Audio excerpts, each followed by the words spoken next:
the route to optimal, the route to quality of life and productivity has been laid out by other people. We kind of know what the parameters are. You need to do something that other people find is useful.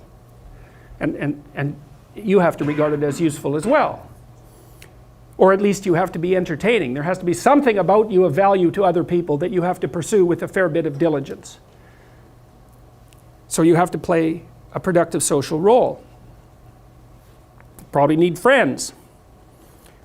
Probably need an intimate relationship. And if it could be medium to long-term intimate relationship, perhaps all the better. That's what most societies hold up as ideal. Could assume, well, there's probably a reason for that. I think one of the reasons is that your life gets fragmented otherwise, badly fragmented, you know, because every time you have a long-term relationship and it fragments, it's like your identity is blown into pieces. You get fragmented across time. It's not good. It breaks you into pieces, and you don't necessarily recover that well.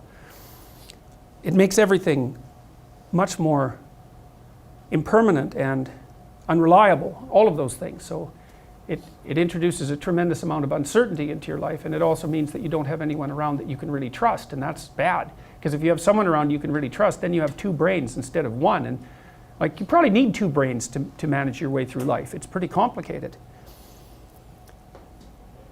So you orient yourself towards some good, the highest good that you can conceptualize, and it has to be through a consultation with your ancestors, because you need to do the things that people have always done, and you need to do them properly, and you need to assume that that's the way that you should live, unless you have a very good reason to change it dramatically, and maybe you do, but you got to start with some axiomatic set of presuppositions, because otherwise you have to invent everything on your own, and you don't have enough time to do that. So you have to use normative guidelines.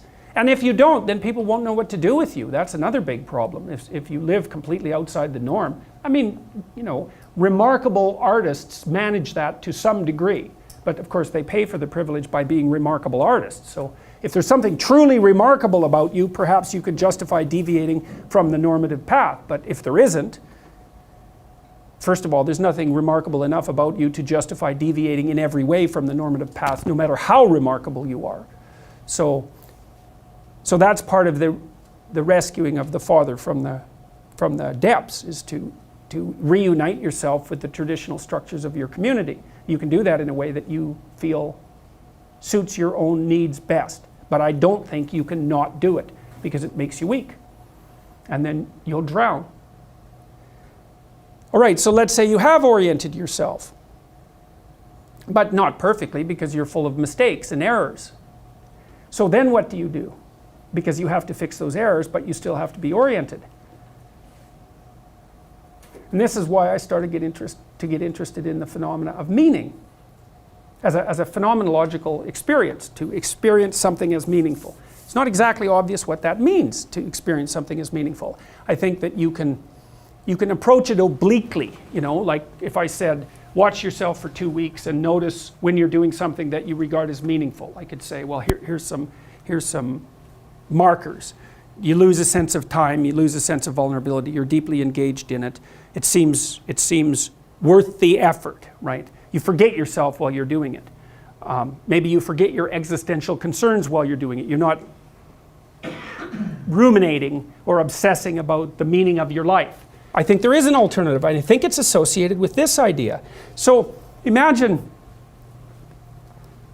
we could have a conflict if we were in a relationship. We could have a conflict that would blow the relationship apart. All right, so we don't want to have that conflict.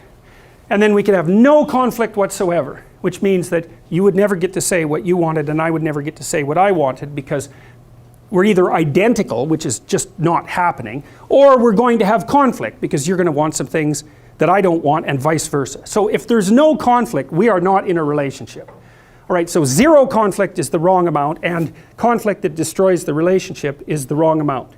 And then you might say, well, okay, what's the optimal amount of conflict? Well, so then we can think about how people respond emotionally. So let's say, if you go after the person that you're arguing with and you say, you're a bad person, And you really make that case. You bloody well hammer it home. You remember 50 things they've done that were bad, and you lay them out. It's like, I'm going to stomp you. You're a bad person. You really need to change. Okay, well, first of all, you're going to meet tremendous resistance, and that's like you've got the hydrogen. You're bringing the hydrogen bomb to the war, right? And maybe, unless you want to destroy everything, maybe that's not the most logical solution. But then by the same token, everything's all right and we never have any conflict. That's not helpful either, and you're going to get bored of that, and you're not going to develop. And so then the question is, well, maybe there's some happy medium here. Maybe you want to be repairing this structure, you know, the structure that goes from micro actions up to higher order conceptualizations. Maybe you want to be updating that on a constant basis. And you want to update it in a manner that doesn't drop you into chaos or place you in too much stasis. And then the answer is, well, how? Then the question is, how is it that you can calibrate your approach to error so that you get the benefits of doing it without the disadvantage of collapsing into chaos? And then the answer to that is something like,